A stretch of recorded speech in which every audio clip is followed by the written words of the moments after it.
What if I told you that one guy was responsible for taking out almost every major character in The Sopranos, and nobody even noticed? Patsy Parisi, the quiet, glasses-wearing mobster with a mysterious smile who never quite got over what Tony Soprano did to him. Many people think that he was just another side character.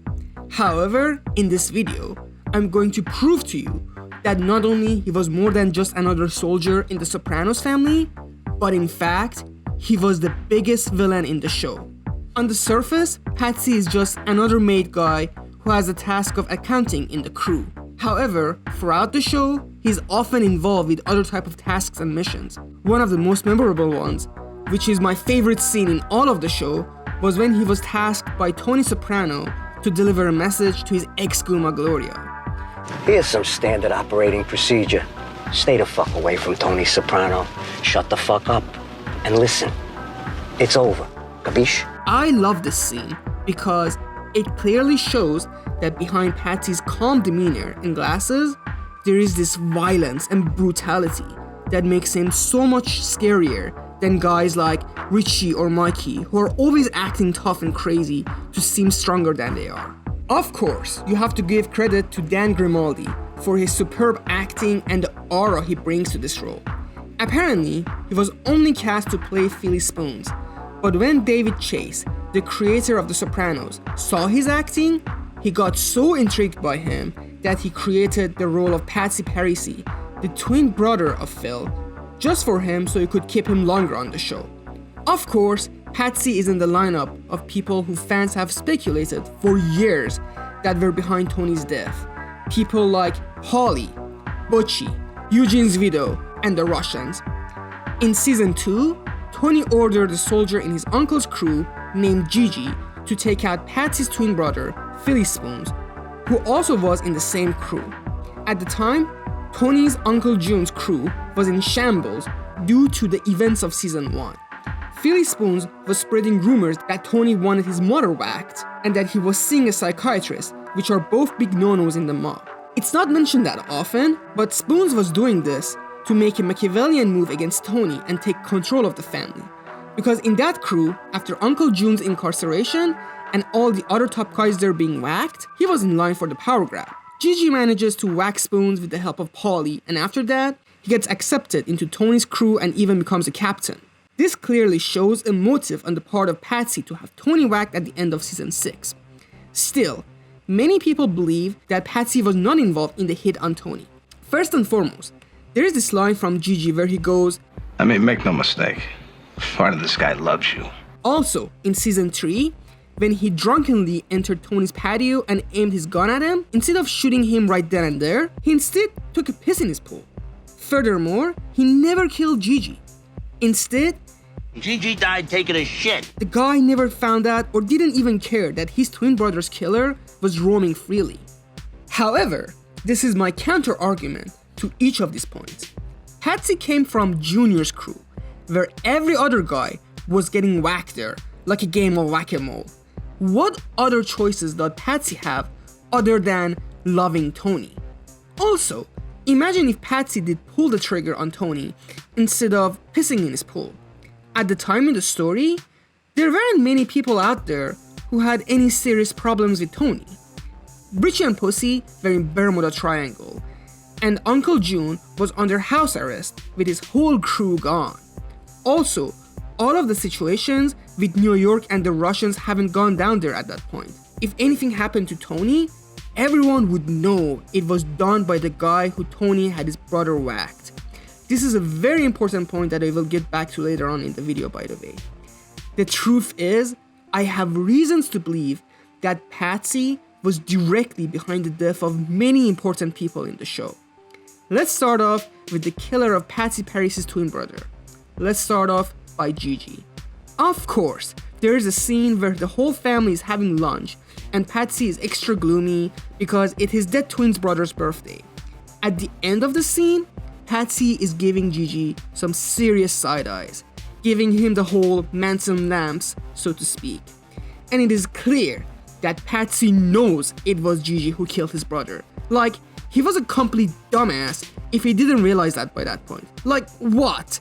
In the crew where every other person is being whacked every other day, Gigi happens to be the only person who can switch crews unscathed, hangs out in Tony Soprano's club, and even later becomes his capo? However, it's possible that Paulie told him the truth. Patsy was in Paulie's crew, and Paulie is famous for having loose lips. But there is another curious scene that I want you to pay attention. It's the scene where Gigi tells Tony and the crew that Patsy has become an alcoholic because of his brother's death, and that he has been telling people that he knows who killed his brother. At this point, Tony and the crew are wondering who the heck could have told the truth to Patsy, and everybody is chiming in on the discussion.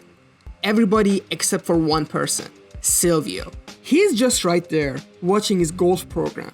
At that point, Tony has to basically bully Silvio into participating into the discussion. Don't let us interfere with your golf game. And even then, Silvio just gives him some bullshit ass answer that Maybe a cop trying to flip him.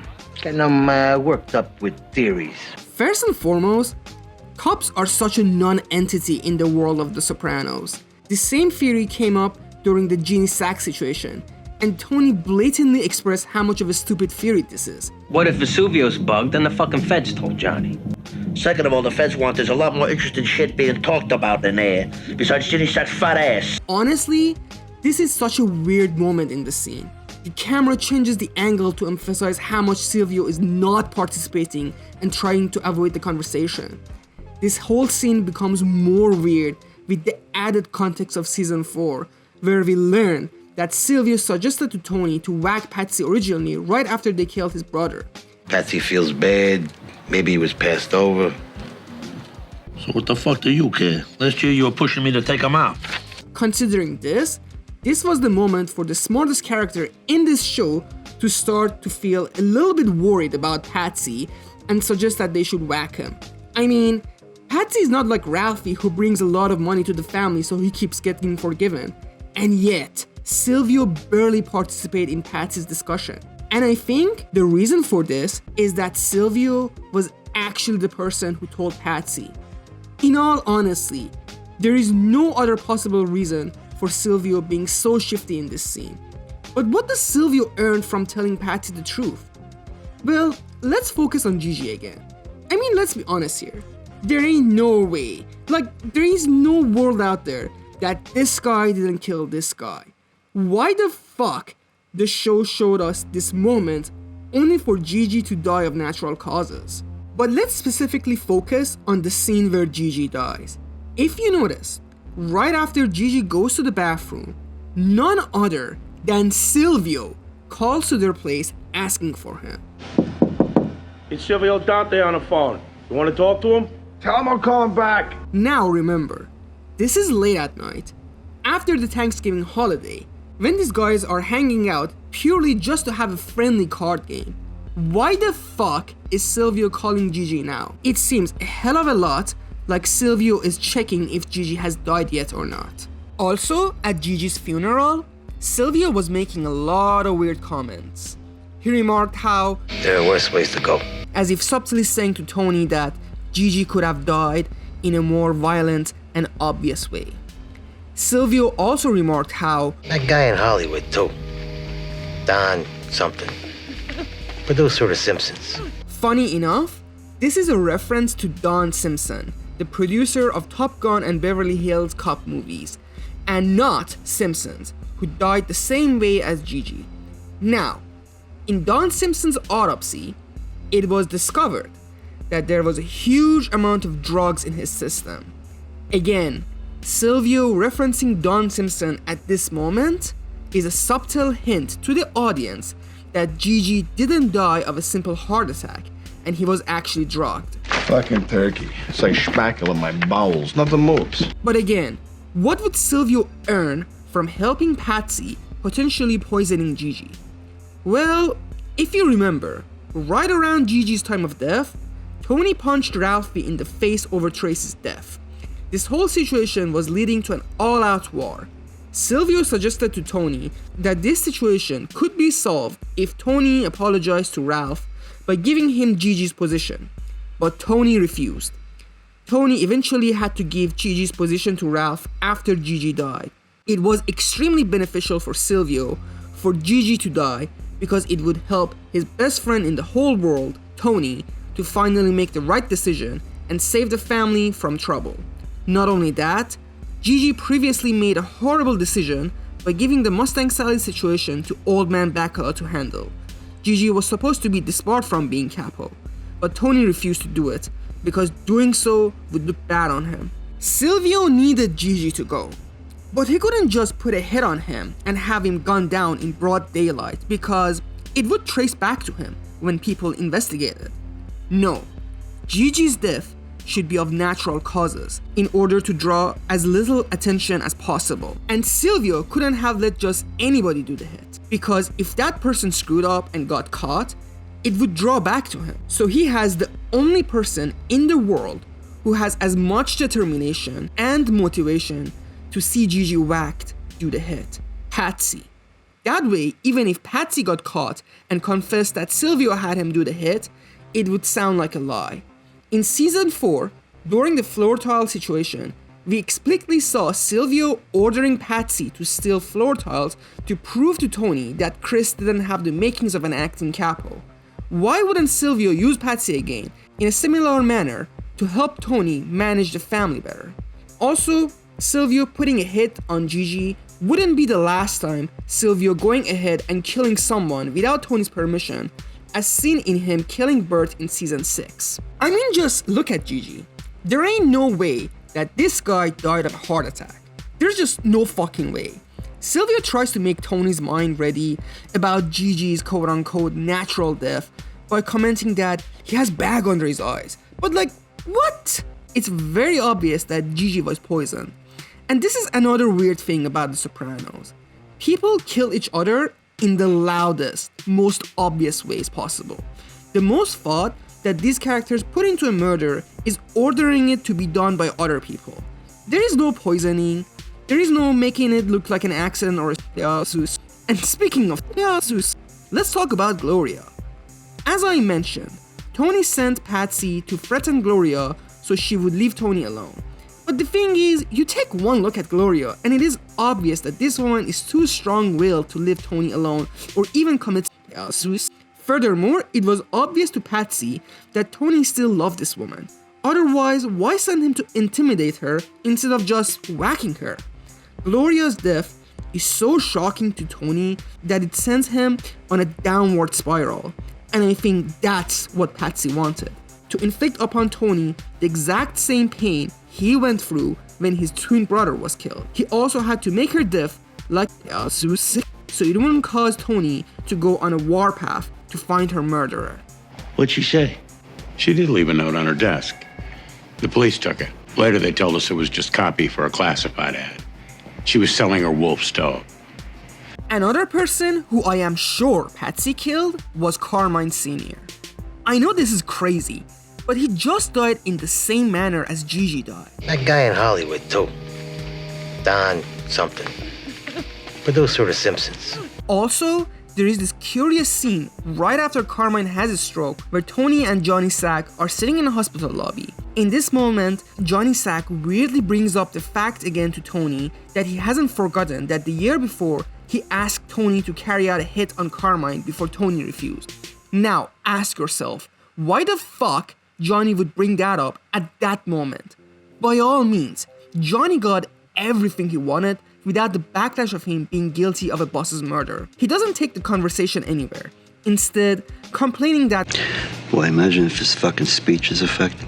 As if he was complaining about the quality of the service he received from someone. The only reason that Johnny brings that conversation up again is to rub it in Tony's face that he got what he wanted without Tony's help. Now, there is another curious scene that I have to talk about. Right after Ralphie refuses to have drinks with Tony, Tony and Silvio are seen in a restaurant talking about what to do about him. Silvio suggests to Tony to give Ralphie a piece of a casino they have as an apology. But Tony says, We're partnered with New York on that, and I don't want him that close to Johnny Sack.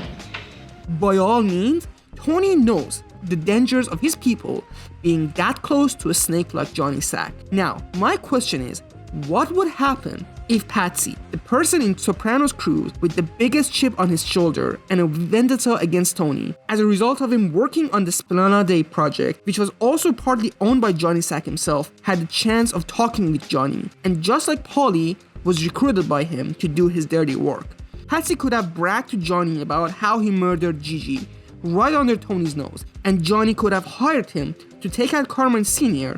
in the same manner as Gigi. This brings me to Patsy's role in the war against New York. Patsy originally was assigned the task of contacting Corky Caprole so Corky could contact the hitman for Phil.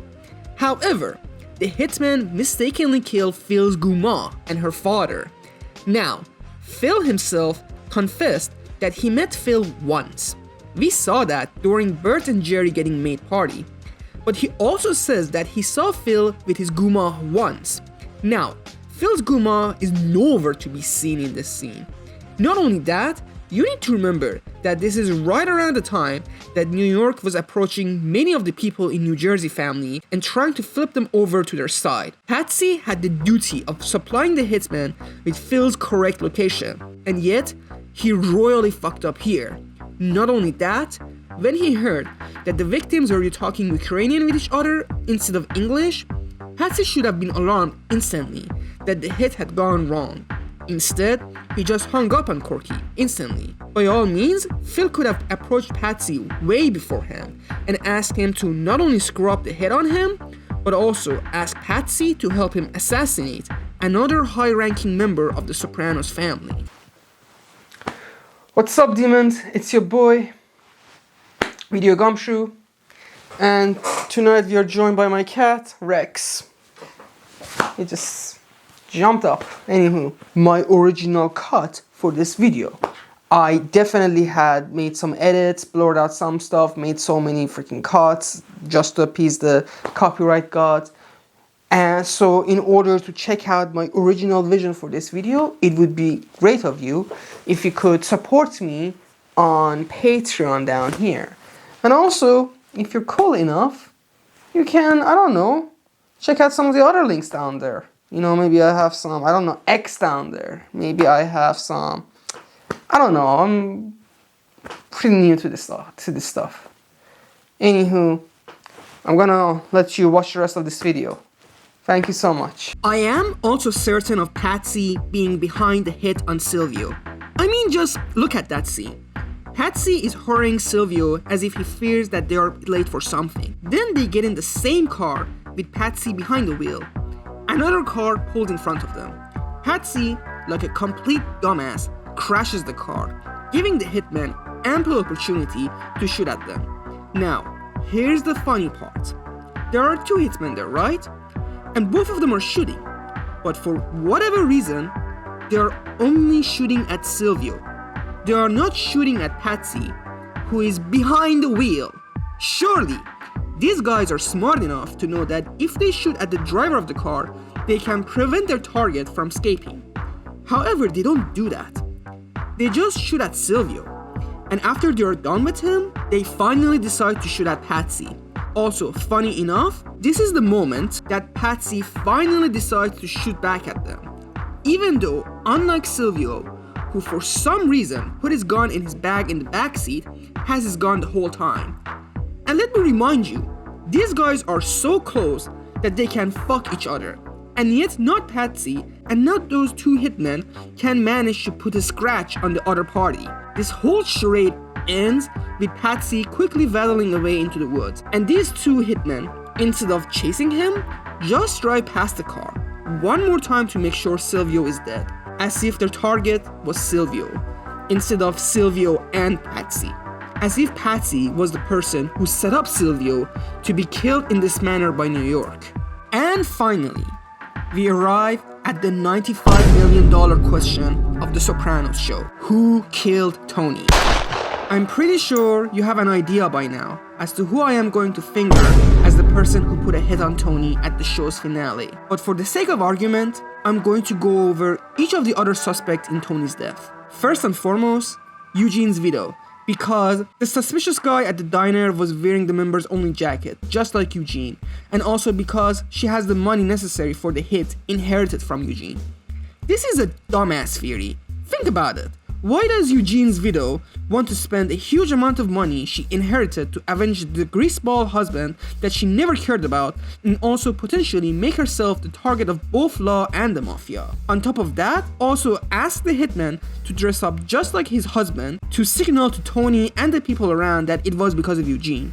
The other theory is that the Russian mafia killed Tony for what happened to Valerie. But the thing is, why the fuck the Russian mafia would care about avenging the death of an alcoholic guy after so many years? Besides, they were even smaller than the Sopranos, and they should have known better not to mess with the gang that took out a New York Don. Also, the hitman at the diner looked succinctly Italian, not Russian. Speaking of New York, many people believe that it was New York, especially Butchie, that put a hit on Tony, especially after what happened to Phil. But the thing is, Butch learned from the war with New Jersey how devastating a gang war could be.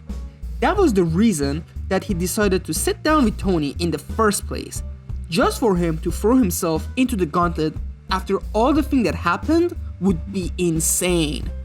And then there is Paulie. Yeah, Paulie learned from his trip to Florida with Tony that when push comes to shove, Tony might consider killing him. But then you have to ask yourself, what would he gain from killing Tony? You need to consider Paulie never had the makings of a number one, and he knew it. He was more than happy being just another guy in the crew close to Tony. He loves you, Tone. You're all he's got. You, the guys, and his image. Because he knew he was going to be the safest there. For him, to blow it all away was just madness. I'll tell you what though, Paulie absolutely knew that Tony was going to get killed. When Tony offered him the capo role for the April crew, Paulie initially refused because he believed that the crew was cursed. But then he changed his mind when Tony told him he would give that role to Patsy. Paulie knew that Tony was going to get killed, so if he refused the captainship now, it would look like he killed Tony because he got passed over for the promotion. You might say that he took that position to be the next in line to be the boss, but he already was way up in the food chain of that family, and he also had the seniority. No, Patsy was not the guy who put the hit on Tony, but he knew who was going to do it. But with all that said, who did it? Like I said before, Patsy had the best motivation out of all the other suspects to kill Tony. Furthermore, the end of season 6, after the war with New York, was the perfect time for him to kill him. Think about it. At the beginning of season 3, Tony had no known alive enemy who wanted him dead. By the end of season 6, there was a whole rogues gallery of people who wanted him gone, regardless of their ability or the consequences for them. So if Patsy carried out the hit, he wouldn't be the only suspect. Also, the only other person who was smart enough to figure out it was him behind Tony's death was in a coma, thanks to him. However, I believe that Patsy had 2 more reasons to kill Tony in the end of season 6. The first reason is Patsy's oldest son, Patrick. If you remember, at the end of the show, Meadow was engaged to Patrick Parisi to marry her. And this was such a shocking news, not only to Tony, but to Carmela as well. Mainly because Patrick used to have another fiancée, who now, conveniently, broke up with her. Even conveniently, Meadow and Patrick first met during the Clever premiere show, a place where Patsy knew that Meadow would be present, and a great place for his son to meet her as well. And I think this is the ultimate plan of Patsy Parisi. By marrying his son to the boss's daughter, he ensures that his family and himself take advantage of Tony's money in case he gets killed, and potentially he becomes the next in line when Tony gets whacked. Now, if you remember, Carlo Gervase's son, Jason, was arrested at the end of season 6 for drug trafficking around the same time, which caused Carlo to flip. This was a devastating blow to the Sopranos family, and in the end, Tony was facing jail time for whatever Carlo was going to testify in the court. However, Jason Gervase's son's associate was also arrested with him for the same drug trafficking charges. That associate was Jason Parisi, Patsy Parisi's youngest son. And Tony was keen enough on this fact that he did not fail to weirdly remind Patsy about it when he and his family visited his house concerning Meadow's marriage. And Patsy was smart enough to take the hint from Tony. And considering what happened to his twin brother, Patsy knew that his days were numbered. On one end, there is Carlo and his son. Carlo was going to testify to all the crimes that happened in the crew. Patsy was going to be a prime target of Carlo's confessions because his son, Jason, was best friend and partner in crime with Carlo's son, also named Jason. Also, there is the fact that drug trafficking charges are no joke and he has to do something to save his son from prison. And Patsy knew that Tony knew that as well. Even if Patsy was going to let his youngest son rot in jail, Patsy knew that Tony would always have the suspicion of him flipping at any moment and would rather have him whacked than take his chances with him. Patsy knew all of this for the fact that his twin brother died for less than this. You need to remember, the Parisi twins were introduced in season 2. This is the same season that introduced the idea of Tony dying at the end, as seen with Watch Out for the 3 o'clock. Truth of the matter is, way back in season 2, David Chase saw the man who would go on to kill Tony Soprano within Dan Grimaldi, and that's the reason he got his second role as Patsy Parisi.